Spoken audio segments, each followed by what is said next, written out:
He come to me with money in his hand. He offered me. I didn't ask him. I wasn't knocking someone's door down. I was running from that. When I got out, I was in that. I was already through that. I had that. I went to the studio. I went to Fox Studios. I had it all, and I looked at it and I said, this is a bigger jail than I just got out of.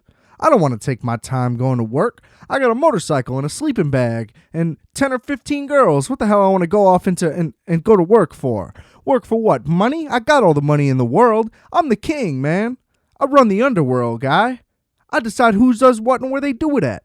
And what am I going to run around like I'm some teeny bopper somewhere for somebody else's money? I make the money, man. I roll the nickels. The game is mine. I deal the cards. Yo! What's up, everybody? It's your boy, Adam Pecora here, and welcome to yet another exciting rendition of Requiem for a Tuesday. How the hell are ya? Did that intro in one take, by the way. Shout out to Charles Manson. But shout out Death Grips. Let me do the pluggy plugs. You know the drill. All linked in the description below. Please rate, review, and subscribe to this podcast. We got to get those subs up. The shadow ban. Has it been lifted? We don't know.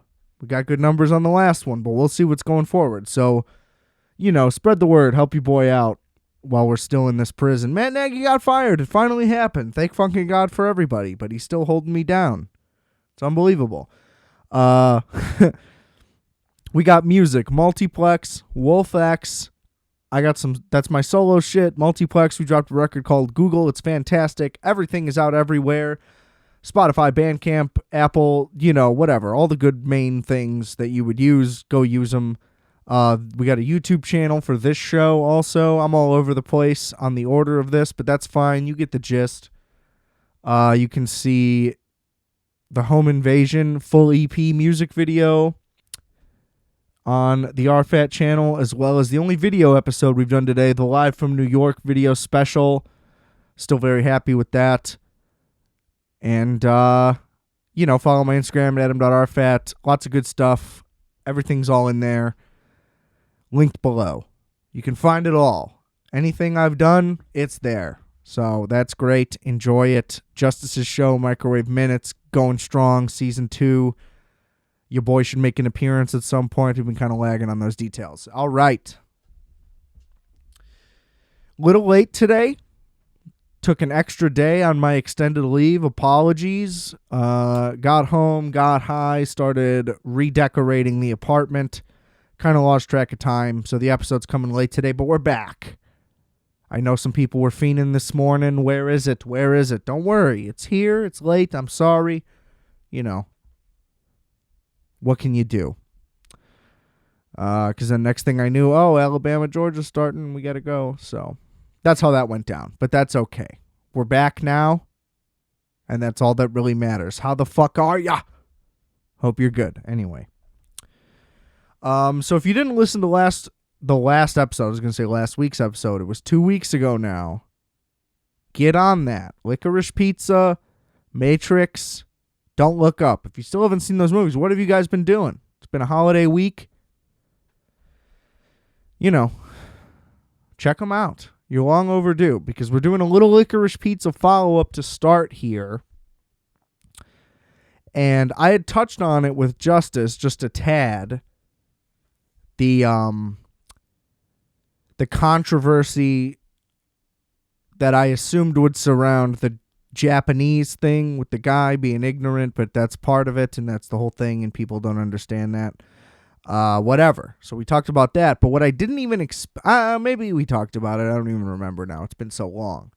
But either way, the whole age gap thing, I noticed even somewhat before. Again, maybe we talked about it a little. I don't really know, but I've just noticed that it has been a continuing conversation about the whole age gap thing, and I have seen claims of grooming involved and pedophilia. And let me just say this. That's not what this movie is about. If you read what it is about, sure, you can just draw those connections just by reading a description of what the movie is, but that's not what the movie is.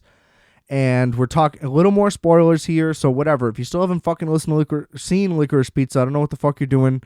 Now you're skipping 2 episodes in a row. You're making big mistakes here. Anyway, it's just simply not that simple. See what I did there? Because she rejects him to begin with. The whole time is him pursuing her. So to say that she is grooming him makes zero sense. She's rejecting him the whole time. She doesn't want anything to do with being with a young boy. The whole movie, she's saying, you're a young boy. This is not gonna go. So if any, like, he's pursuing her the entire time. Now you could make the argument that she gets on board because she sees him as an opportunity. Now, that's just true. That's what the movie is about, frankly, but she never really uses him. So regardless, you can throw that argument out the window as well. And pedophilia, again, I don't even know where to begin.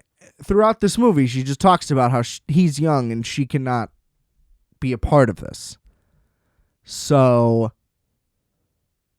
I mean, there's your argument right there. Like, just see the fucking movie. And here's the thing. How about watch a movie for the sake of being entertained instead of being like, I'm going to sit here and just wait for things to bitch about online. It's just so silly to me. It's like, how about you just enjoy something for once in your goddamn fucking life? And this is coming from the guy who has been branded as negative by every person he has known his entire life. I consider myself a realist, always have. Reality's just hard. You're welcome. So I don't know. I just don't understand. Like, oh, I'm going to sit here and watch this movie, but instead I'm just going to be upset. Like, you know what I mean? She's grooming him. It's a movie. Like, shut the fuck up. That's not what's happening. Like, what is that even going to accomplish? Like, oh, you're going to cancel this movie character and now this movie character will never be a movie character again? It's just like, where does it end? God damn it. I'm angry. Stop ruining good things. It's a good fucking movie. It's a fucking modern day masterpiece. Now, I only say modern day masterpiece because in the scope of Paul Thomas Anderson's previous masterpieces, it's a lower one. You know, would I call this movie a masterpiece in his filmography? No, but compared to any other movie coming out, like, it's as good as anything you'll ever see by anybody because he's the best. So, like, you're going to see this movie, not be entertained somehow for the 2+ hours it is. Like, you're full of shit if you sit there and the whole time you're just like, this is gross. It's like, welcome to the 70s, bitch. Like, that's the point of the fucking movie. I don't know what else to say. So I just wanted to touch on that. I felt like that didn't get hammered home enough in the original episode. So there it is. You're welcome. And enjoy. Just enjoy the movie. You know? I mean, look at the fucking Master. When the Master came out, people would have really lost their minds today. It would be so funny if that became like the next thing. People started watching his other movies and they're like, wait, did you know that in There Will Be Blood, he abandons his child? It's like, yeah, we've all known that. The movie's been out the whole time. It was like, it would be like the Kevin Hart thing.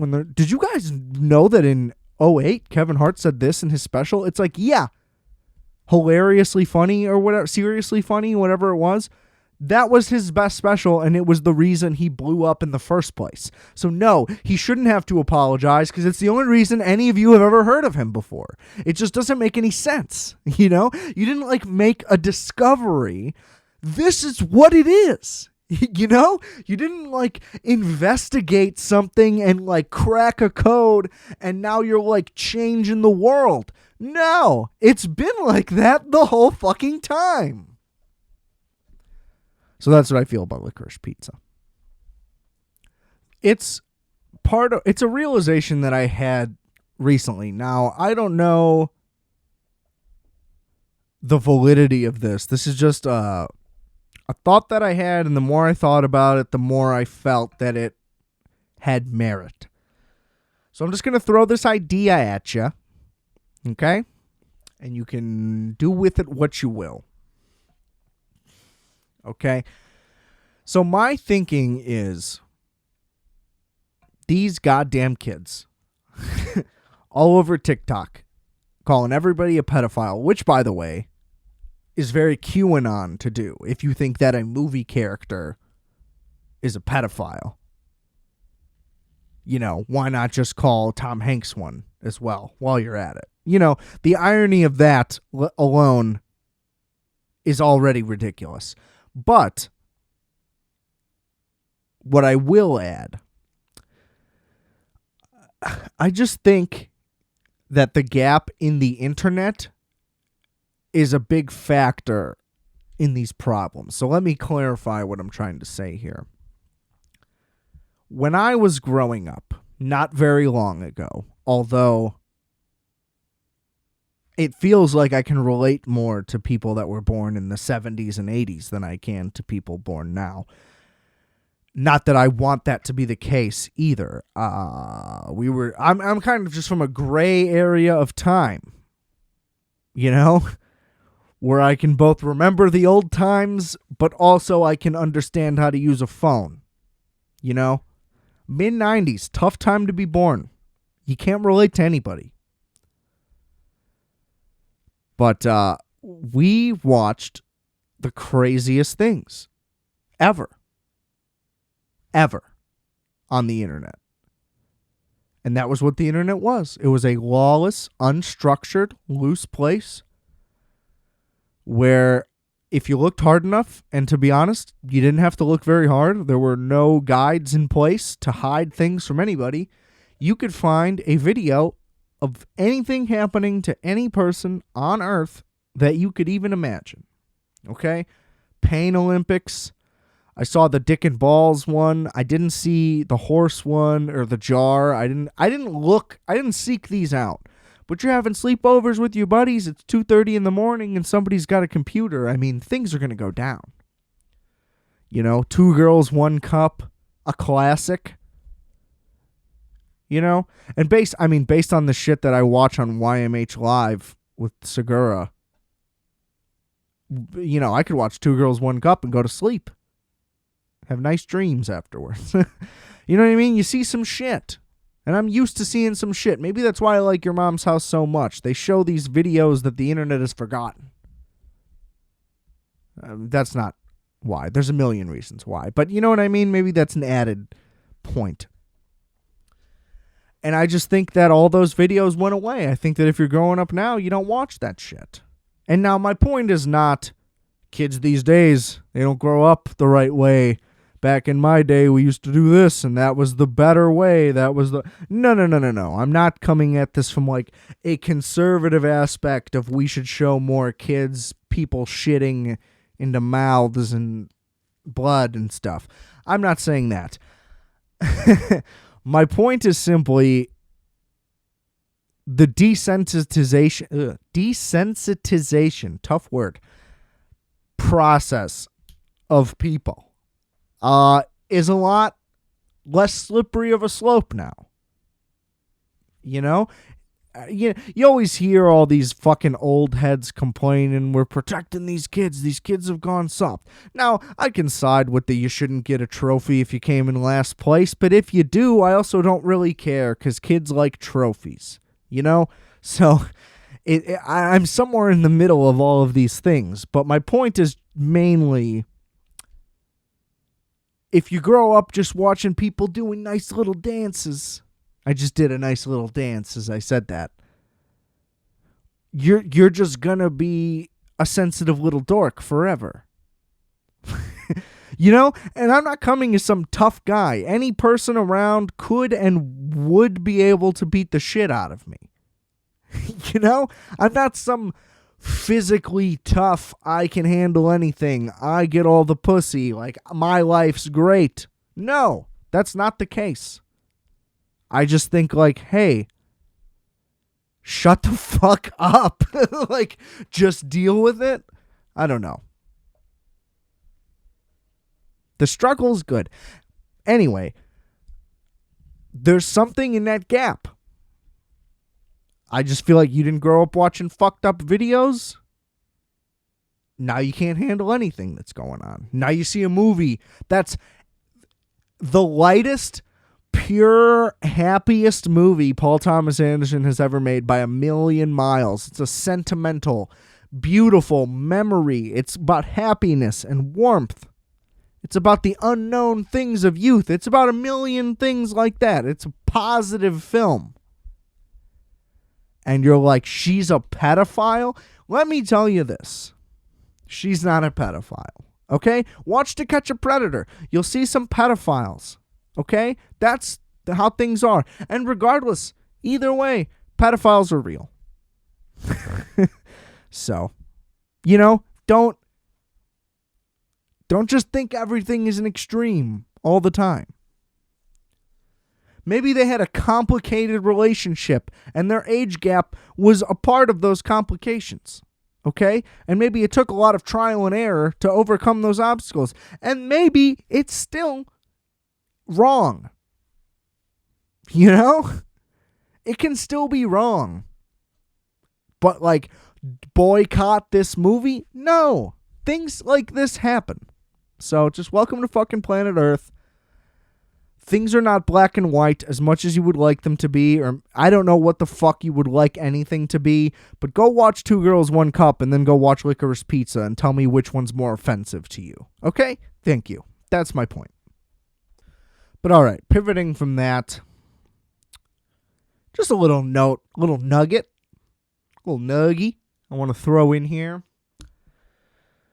I'm currently in yet another battle with my insurance company trying to thwart their plots to deny me my psoriasis medication. This has happened to me, I don't know, a dozen times in my life where, people don't understand, my father doesn't understand why I think universal health care is a great idea. Meanwhile, as a child, his health care would deny me my own medicine. Now, having said that, the government could also very easily do the same thing. So I do understand that. But my point is, I just would like a change in there for a personal reason, because I hate being denied the medicine that I've been prescribed because I need it. And they're just like, well, it's expensive. And it's like, yes, that is your entire business, is to cover my fucking medicine. So just cover it. Oh, it's too much money. Well, you gave me a policy, So, sorry? I don't know. You're only a fucking $1 billion industry. Cover my fucking medicine. Anyway, I'm also trying to cancel my car insurance because I just sold my car. My point is, both of those things require a lot of 1-800 number phone calls, and those are the fucking bane of my existence. They never work. You're on hold for fucking ever. They ask you a million fucking questions, and the whole time you're thinking, why can't I just do this online? It doesn't take up my time. I can listen to music or a podcast, like Requiem for a Tuesday, while I do it. But no. It's never that easy. Is anything ever that easy? Of course not. And what happens? Okay, so every time you're on fucking hold, you hear shitty music, grainy, it's, generic, whatever shit. And then they'll chime in, your call is very important. Thank you. Fuck you. I know it isn't, and I know the person on the other end isn't going to do anything to try to help me, nor are they qualified to do so. Okay? They work at a call center. They're not happy. I know all of this. And then they'll chime in again. Did you know that we have a website? Yeah, I fucking know that you have a website. Everyone everywhere has a website. I have a fucking website. Okay? I know you have a website. Don't fucking insult my intelligence. If I could do this online, I would have. If I could have, I already would be done. I would not be on this phone call. So just let me listen to the fucking music. That's the thing. I hate when they fucking chime in and try to tell me something. Okay? But then I'm still on hold. And then I'm on hold for this car insurance. They keep doing that. And then the phone just picks up. But nobody's there. I'm on hold for 15 minutes and nobody's there all of a sudden. And the hold is over. As far as I know, I don't know what to do. I'm just going to listen to some noises in the background. It sounds like someone answered the phone and just didn't say anything to me. So I fucking hang up and it's just a waste of time. And it's like, I'm not going to do this again. I'm not just going to sit there again.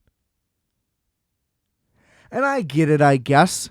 You want to make people call to cancel because it would, fuck them for canceling your business. Sure.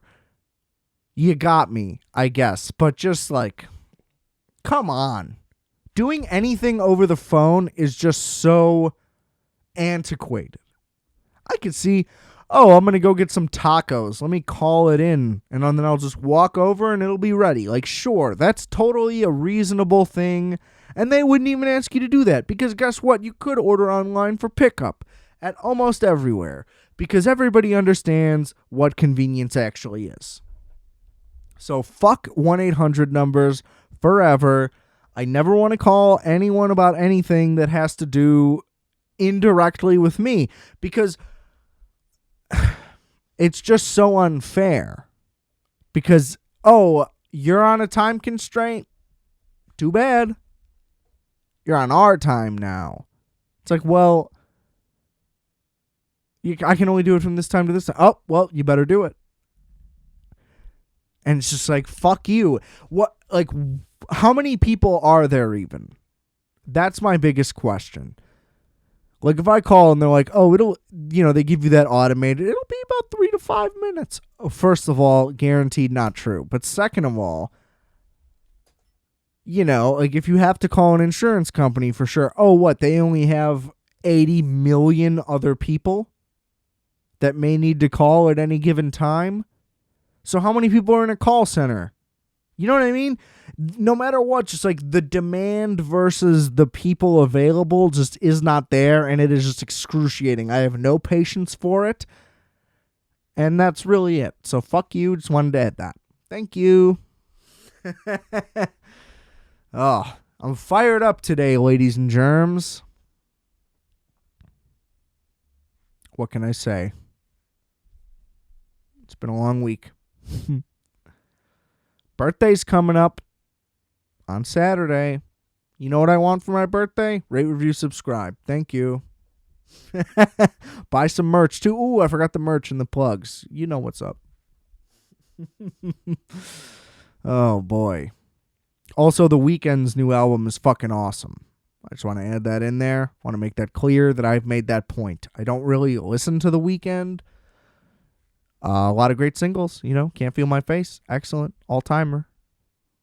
There's a bunch more, just saying I really like that one specifically. But the retro sound, the collaboration doing 1-0 Point Never, who is just a synth god already. And what's that guy's name? Max, whatever. The guy who did like all the late 90s, early 2000s hits that you could ever think of, like NSYNC, Backstreet Boys, Britney Spears, like the guy behind all that. To fuse those two together is genius. And the songs are just incredible. They're all-time songs. They sound like they could have been made in any decade of any time, pretty much. Not with that much quality, of course. They're all groovy. They all slap. The melodies are all good. The synth is always great. Like, everything about it is just incredibly well made. So kudos to that Canadian bastard. The brother from up north. I don't mean that racially, by the way. Oh, you fucking lamb chops. I don't know what that means. I guess I was going for something derogatory, but whatever. I just hate that that's even a reaction that I would have to have. You know what I mean? Like, I didn't mean anything by that, and you know that, and we know that. But Paul Thomas Anderson is a pedophile. Okay. Sure. Anyway, moving on to the bread and butter of this episode. I don't know how long I'm going to do on this. I was originally just going to do a 30-minuter here, but I got fired up. This ended up going a little long. So we'll pivot just a tad, and we're going to go to football. First things first, just shout out to Georgia for beating Alabama. Fuck Alabama. If you're not from Alabama and you root for Alabama, you're an asshole. I don't equate that to the Patriots or the Yankees or whatever, because it's Alabama. So, without ties to the state of Alabama, there's literally no reason to root for them unless you're just a fucking fair weather fan. In which case, the weather is perfect for you. But I'm glad they pulled it out, especially given how ugly their last matchup was. I didn't know how it would go. The first half was super slow. Honestly, the first 3 quarters were super slow. I kind of tapped out. Wish I stayed in.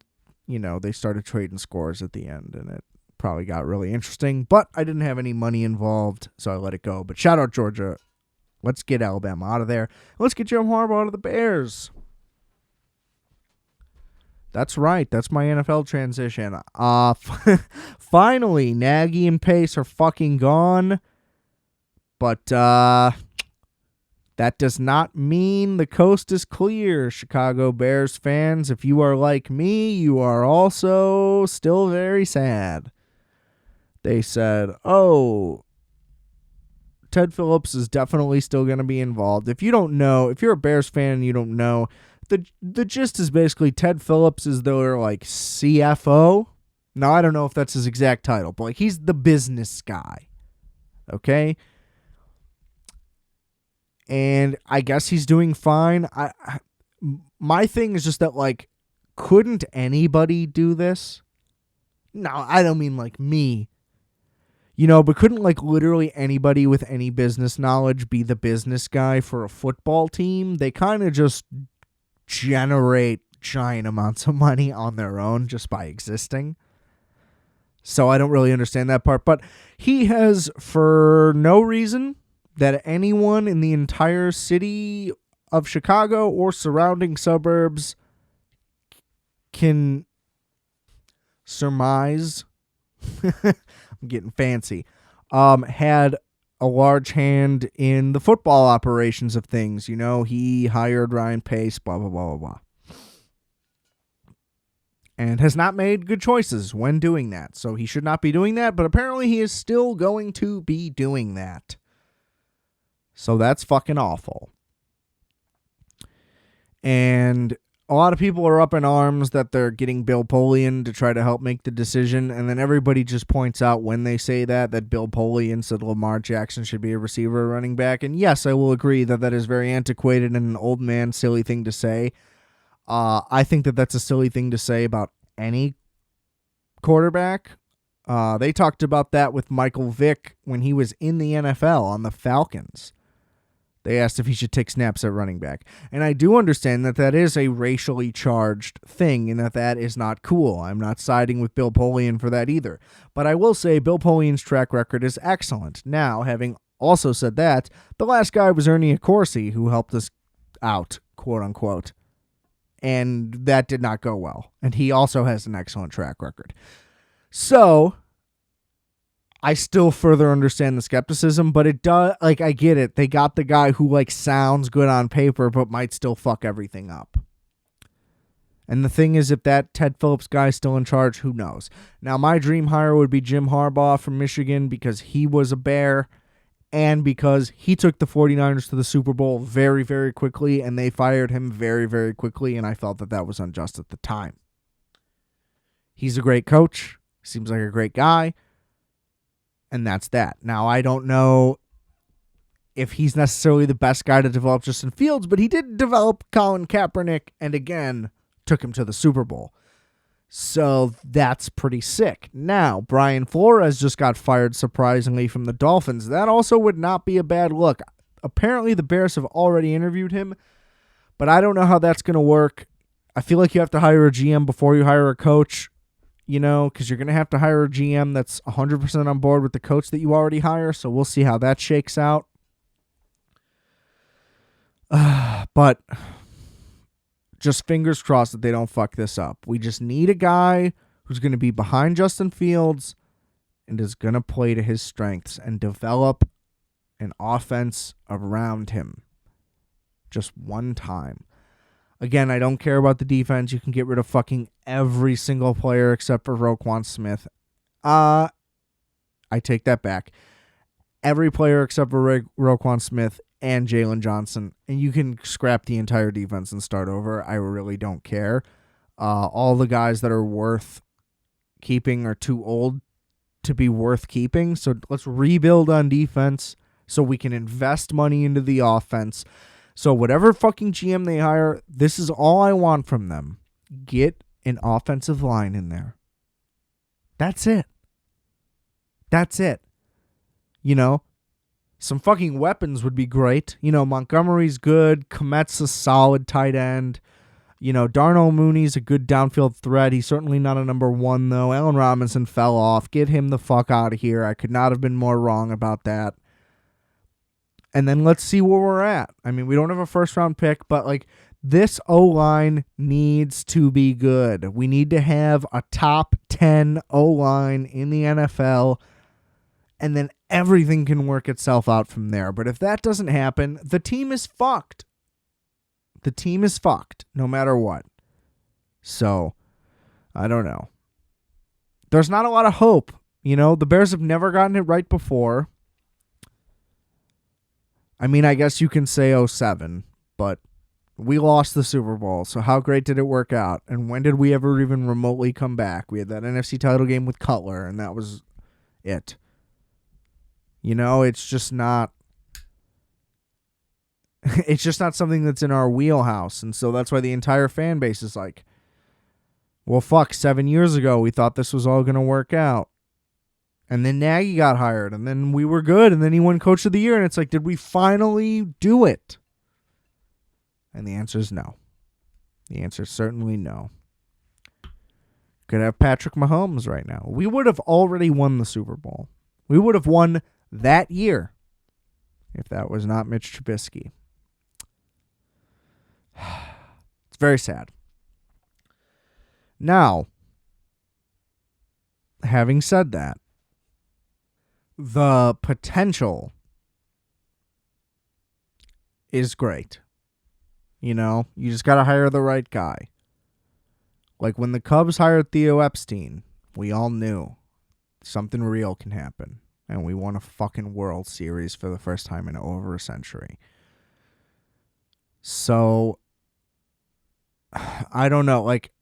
At first I was just so happy that they were gone, but then I immediately was derailed by the Ted Phillips thing. And, we'll see. We'll see. If they blow this fucking thing again. The thing is just that, I will never leave their side. The Bears will always be so important to me, and I wish that were not true, but it will always be true. My hands are clenched and my eyes are closed as I'm saying this. I just want them. I just want them to, have potential. There was not one flash from them all year, as a full team, where I was like, something's building. They only got worse. They've only gotten progressively worse, and it doesn't seem like anyone's doing anything about it. So now's the time. Now, I don't know what GMs are available and whatnot, so I don't know who we could get that would be the ace hire, but O-line and weapons. Don't worry about the defense right now. It just doesn't matter. It's like, what what move could you make that would make us win a Super Bowl next year? Like, there just isn't one. So as long as somebody has their eye on the right thing, like, oh, let's build this offense, and maybe in 2 years we could already be contenders. Like, we got to build quick while Justin's on this contract. Because here's the thing. Everybody wants to he holds the ball too long. He holds the ball too long because he has a less than average amount of time to throw it, one. And yes, there are certain times where the sack was his fault, but he's getting obliterated all the fucking time, okay? And he's not Tom Brady. He doesn't have a 2-second release. That's just not how it is. You know? Everybody wants him to just get back there and chuck it. Guess what? Receivers also have to get open that fast for him to throw it that fast, and they're not because the scheme is bad. You know, the players aren't that great either. But you know what I'm saying? It's just like, what are you expecting to happen? Because then you watch the Chiefs, bad example, I guess, but like you watch the Chiefs and they run plays that the Bears like try to run all the time, which makes sense because Nagy used to be there.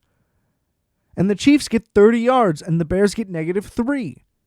You know, it's the full personnel as well. So, I don't know. I don't know. I just hope they don't fuck this up. You know, I would kind of like an experienced coach like Flores or Harbaugh because the first-time coaches just don't seem to work out well. But if we were to get like Brian Daboll from the Bills or Eric Bieniemy from the Chiefs, that would be great. But it's just like, I don't know, my instincts are that they don't want to do that this time because they did it last time and it was such a spectacular failure. But I don't know. I just don't know. So that's rough. All right, let's get on to the rest of the NFL. The season's over. First things first, let's talk Raiders Chiefs. Everybody was like, oh, they could have had the tie, but he called that timeout. None of that was ever going to happen. They were not going to like corroborate on a tie. Like that was the whole thing. Like if this, and this happens, the things that did end up happening, should they just take knees for 60 minutes? It's like, dude, you're on ESPN and you're saying this. This is what you guys came up with. Should they take knees for 60 minutes? Do you not think that like those teams would be like fined and people would get in like immense trouble for collusion and that game might even be like forfeited or something at that point? And just like the idea that players would be on board with that, like they have to play for their fucking contracts, dude. They're not going to go out there and just like literally kneel down. You know what I mean? And just like take one up the ass. It's part of the reason why tanking doesn't happen in the NFL. Also injuries and shit. But you know what I mean? Like you just can't. You have to go full force on every play. And also, these guys want to fucking win. They don't want to tie. Oh, we can both make it. Wouldn't that be fun? Like, they're not going to be nice to each other. They're fucking division rivals. And they're going to play the goddamn game. And then it ended up working out to where it was almost a tie. Oh, dropped my phone. Sorry for the noise. And everybody wants to say, oh, if Brendan Staley didn't call that timeout, they would have just taken a knee and the game would have been over. There was zero indication of that happening. They were literally just about to run a play. Now, I will say Brandon Staley being like, we called the timeout to get the right defense out there for the run, and then they just got gashed anyway. One, because they're 32nd and running, so what the fuck is the difference anyway? But two, because they just loaded up the box and Josh Jacobs was like, oh, I'll just go outside. No problem. And they were not ready because they're the worst run defense in the NFL. So that's what happened there. So the idea, like, look, Brandon Staley fucked up a couple games this year.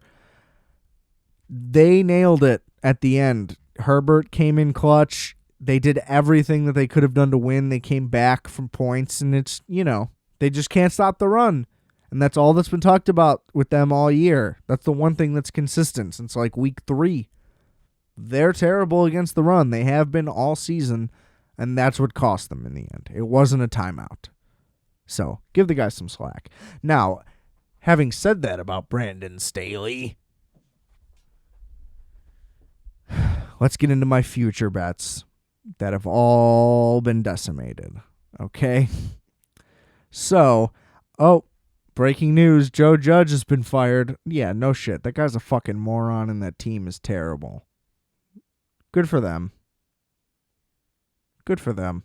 The Giants typically do a better job of hiring. So, watch the Giants be in better shape than the Bears in 2 years. Oh, God. Don't even say that to me. Anyway, so let's go over division by division, my picks and my bets and whatever. All right. I'm going to go from the top just of the standings. AFC East. I had the Bills winning in a pick, but I had the Patriots winning in it as a bet because it was enticing. Just didn't work out. 1 game difference in there. The Bills pulled it out, so that's a bummer. But the pick was correct, and I have the Bills going to the Super Bowl and winning it. That could still happen, technically, but my confidence in that is obviously lower than it was. But the way Josh Allen has turned it on and been doing those, like, I'm going to run all the way to the right, but then I'm going to throw it back to the closest hash mark to me throws, those are insane. Like, Mahomes is doing it and throwing it all the way across to the other hash mark, and that's insane. And that's not always going to work out, but they seem to have, like, almost scripted these plays where Allen rolls towards out of bounds and then just throws it back in only like 2 yards and there's nobody there. It's brilliant, and it's going to work every time, and it has so far. I don't really have anything else to say about that division, which is good because who cares? I think I had Cleveland in the North. Obviously not good, but I love that the Bengals are so fucking awesome. Joe Burrow, probably my favorite quarterback in the NFL right now. He's just unbelievable. The way he stands in the pocket as guys are just coming down on him and then will just launch it downfield, get his ass kicked, and complete a beautiful deep ball. Things like that are fucking amazing. Everything about his demeanor, the way he talks after games, like everything about that guy is fucking incredible, and I'm very jealous of Cincinnati that they get to enjoy such a fucking awesome guy. Love Joe Burrow. And obviously Jamar Chase is fucking insane. Blah, blah, blah, blah. Their whole team's great. Pittsburgh got in, which is a shocker. They're terrible, but I did mention preseason. I remember Mike Tomlin never been under 500. Still true. But they're awful. They're going to get bounced. So who cares? Glad Baltimore didn't make it. Fuck them. I do not like them.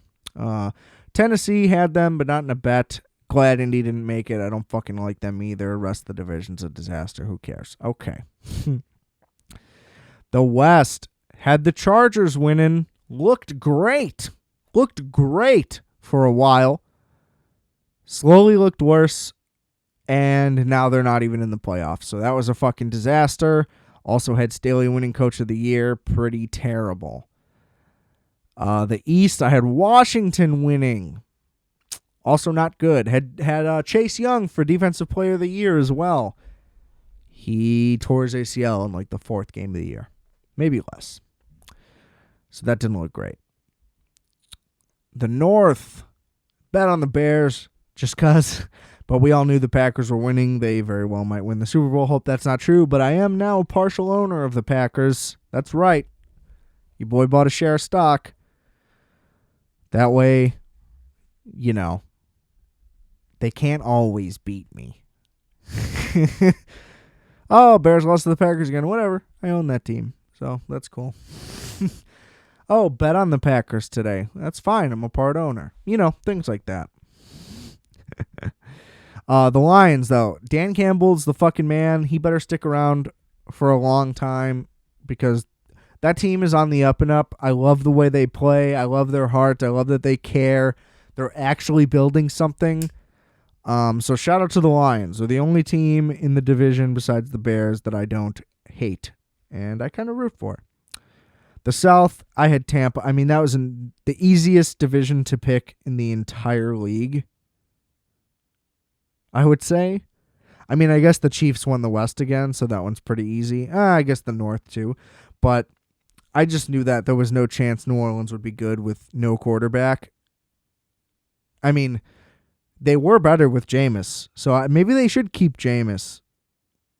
They were at least winning games. It really went downhill once he went out. Let's see. Jameis Winston is still their leader in passing. in yards anyway, and touchdowns. They should definitely bring Jameis back. But technically, Trevor Simeon's stats aren't that bad. Well, his average per attempt isn't good. Anyway, you get the point. Just not a lot of faith in New Orleans there. And the Rams. My only future bet that I won was the Rams winning the division, so that is great. I'm upset that San Francisco made it. I do not like them. And the Cardinals are fun, but without D-Hop, what are their chances, really? Who knows? But I lost every future that I had. There might have been some more in there. Every single one, except for the Rams winning the division. Now, I got some more coming up. I added a new Coach of the Year bet in there. Bet on Vrabel. He's not the favorite somehow. And I think he did the best job. They had more fucking players play on the team than anyone in the history of the league. They lost the best running back, arguably best player in the NFL.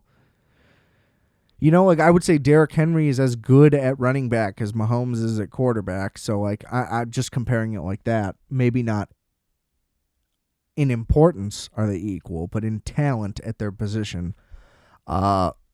And they still got the 1 seed, which is crazy. And I love that team. I'm going to root for them as well. I would be stoked if they somehow made it. Now, of course, I want the Bills to make it so I can win some fucking cash, but you get the point. I added another future that has already aged very, very poorly.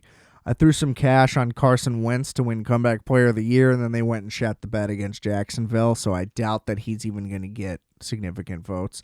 But my thing was just that, like, Dak Prescott was the leader, and it's like, yeah, he broke his ankle, though.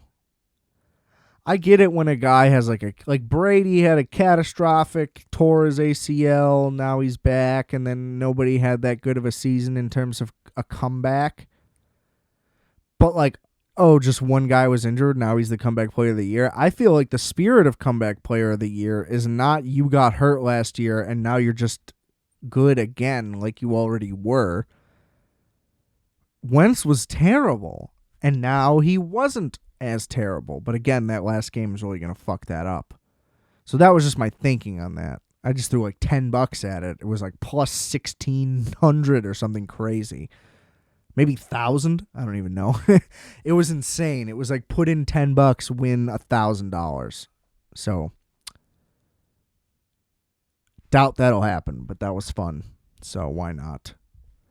And then I still have my playoff futures. I have Rams, Bills, Super Bowl, Rams or Bills winning. So if that were to go down, that would be nuts. But nothing else going on that. I guess I'll just close out with some first-round playoff picks. We're going to end a little early today. Like I said, this was originally going to be a 30-minuter. So I guess now I am fully pivoting on my these episodes have to be an hour-long thing. But that's my fault. I'm sorry. Whatever. We got to do what we got to do, folks. All right, wild card round. Dun, dun, dun, dun, dun. We're just going to go game by game. Let's break it down. Raiders, Bengals. In Cincinnati, of course. They won their division. I got the Bengals for just what I said. Just Joe Burrow. What a fucking gamer. Here's the thing. Everybody keeps saying Cincinnati's a year away. Yes, I think from being like an elite, being considered elite, you know, like straight up, like, oh, what's the cream of the crop? And you're like, oh, preseason, best teams in the AFC, like there's Cincy in there. Yeah, like after this offseason, they might add some pieces that would make them do that. But have you not seen their last few games? Now, yeah, they've had some stale ones in there, for sure. But they beat the Chiefs, they beat the Ravens, they beat the Broncos, they beat the Niners. Like, they ended the season winning 4 in a row. They lost to the Browns at the end again, but, you know, there was backups. Does it count? They beat the Raiders 32-13 when they played them. And yeah, I don't know. They've just been on a fucking tear. They've been excellent. Burrow's the man. And I just think that they're better at every position. I mean, it's pretty simple. Mixon's better than Jacobs. Chase is better than whoever on the Raiders. Renfro's their main receiver. Darren Waller's nowhere to be found anymore. So, I don't know. And anyway, what I was saying, I don't think that they're a year away. I mean, I could see them making a run. Now, will they win the Super Bowl? Obviously, that's very unlikely, but I'm just saying. Joe Burrow steps the fuck up. So, I could see them making it to the championship game easily. Again, I could see them making the Super Bowl, but obviously that's less likely. I'm just saying the talk of them being like a lower tier, whatever, I don't really back that. The defense has been good too.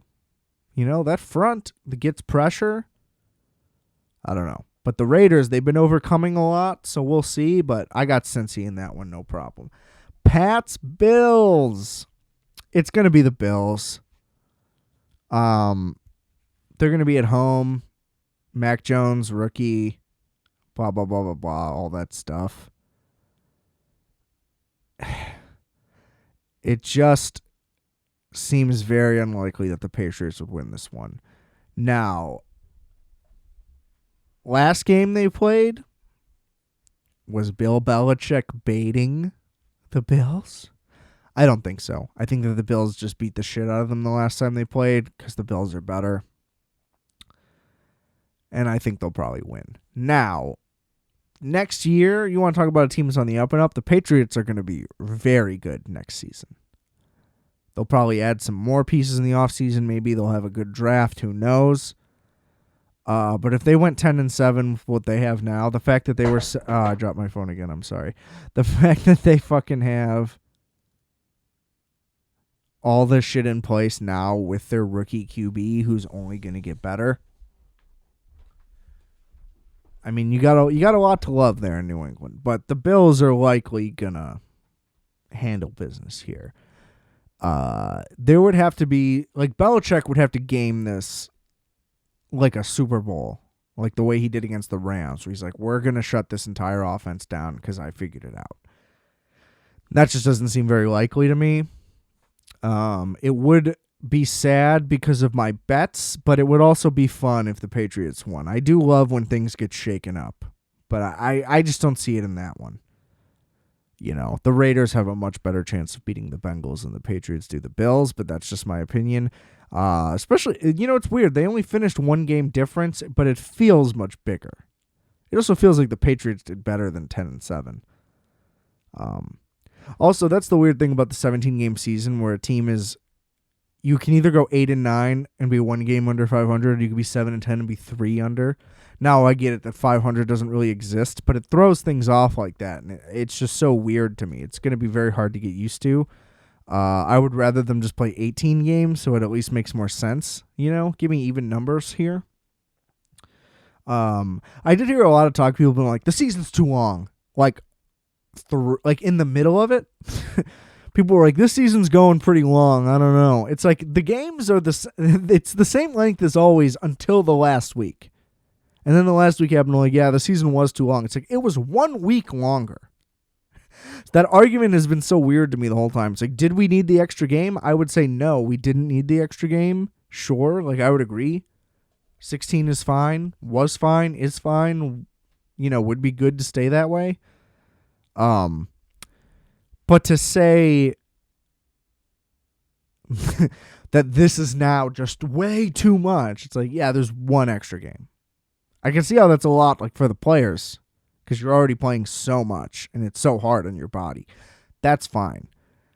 But, like, personalities being like, yep, season's definitely too long now. It's like, okay, they added one. So that was the threshold to where it's now just unbearable to deal with. I don't know.